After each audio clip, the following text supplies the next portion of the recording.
안녕하세요. 수박겉 탈기입니다. 오늘은 역사서 사기 속에서 청렴과 의리의 상징으로 꼽히는 인물, 전숙의 삶을 통해 인간의 길을 탐구해 보려고 합니다. 오늘 영상의 주제는 덕치의 이상과 현실입니다.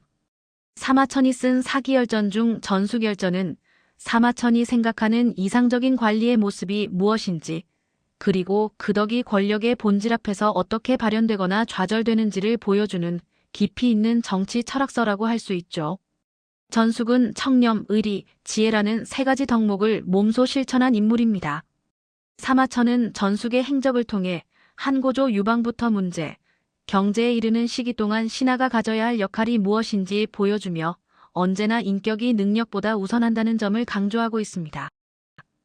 본격적으로 전숙의 행적을 통해 그가 보여준 덕의 의미를 짚어보겠습니다.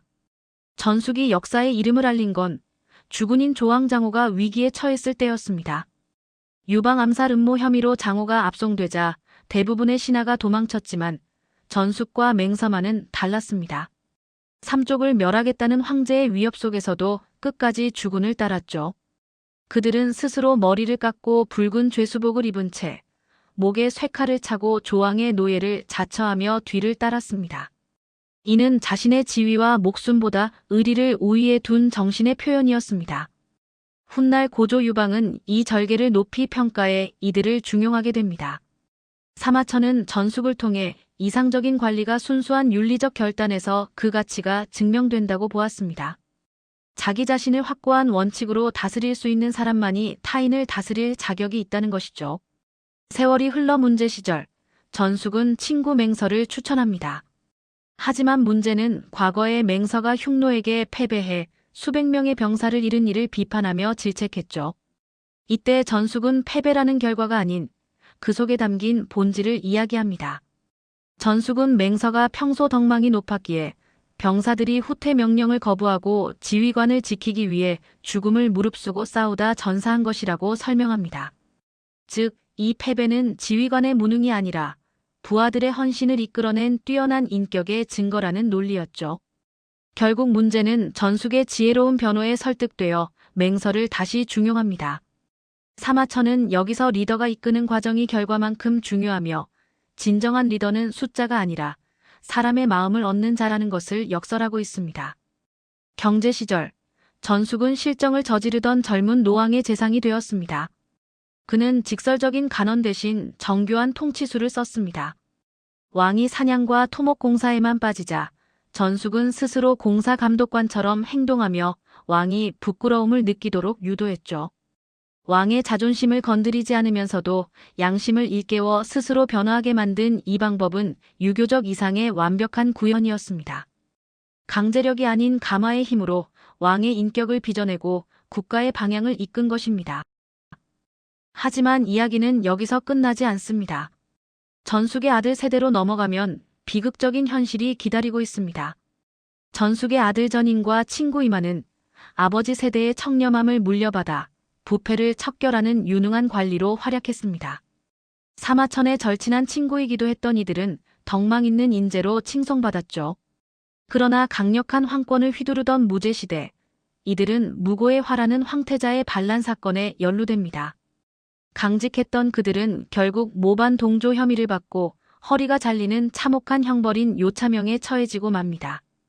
전숙은 덕망을 인정받아 존경받는 원로로 남았지만 전인과 이만은 똑같이 덕을 갖췄음에도 비참하게 파멸했습니다.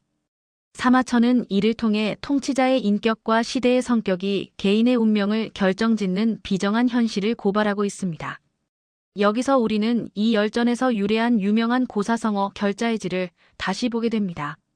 노왕이 궁궐을 확장하기 위해 한 백성의 집을 부당하게 빼앗자 그 가족들이 궁궐 담벼락 밖에서 슬피 우는 일이 발생했습니다.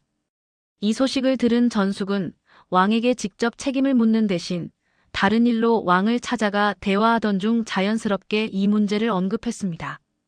자신의 잘못을 깨달은 왕은 부끄러워하며 전숙에게 집을 돌려주는 일을 처리해달라고 부탁했습니다. 이때 전숙이 남긴 말이 바로 이 고사성어의 핵심입니다. 그는 왕의 요청을 정중히 거절하며 이렇게 말했습니다. 매듭을 묶은 자가 그것을 풀어야 합니다. 그는 왕이 직접 그 백성의 집을 찾아가 사과하고 집을 원래대로 복구하는 과정을 손수 지휘해야 한다고 주장했습니다. 왕이 이 조언을 따르자 그의 진심 어린 사죄와 책임감 있는 행동은 백성들의 칭송과 충성을 얻는 계기가 되었습니다. 이 성언은 권력자가 실수를 타인에게 떠넘기지 않고 스스로 해결의 주체가 되어야 한다는 책임의 원칙을 담고 있습니다. 진솔한 행동을 통해 무너진 신뢰를 회복하는 것, 그것이 바로 통치의 정당성을 세우는 길임을 보여줍니다.